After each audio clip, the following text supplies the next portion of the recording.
Iran Israel మధ్య జరుగుతున్న భీకర యుద్ధంకు అగ్రరాజ్యం అమెరికా జోక్యం చేసుకుని యుద్ధం ఆపే దిశగా అడుగులు వేస్తుంది.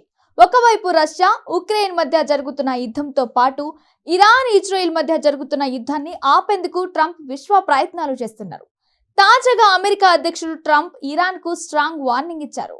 ఇజ్రాయిల్ కు అమెరికా ప్రధాన మిత్ర దేశం అనే విషయం తెలిసిందే.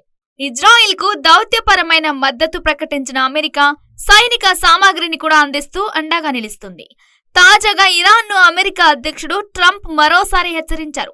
అణు ఆయుధాల ప్రస్తావన ఇరాన్ మర్చిపోవాలని, లేదంటే అణు స్థావరాలపై మిలిటరీ చర్య ఉంటుందని హెచ్చరించారు. న్యూక్లియర్ ఒప్పందం చాలా దగ్గరకు వచ్చినప్పటికీ ఇరాన్ కావాలనే తాత్సారం చేస్తుందని ఆరోపించారు. ఇరాన్ కావాలనే మోసం చేస్తుందని అనుకుంటున్నట్లు ట్రంప్ వ్యాఖ్యానించారు. హెజ్బుల్లా చీఫ్ హసాన్ నస్రల్లా మరణంతో ఇజ్రాయెల్ పై ఇరాన్ తీవ్ర ఆగ్రహంతో ఉంది.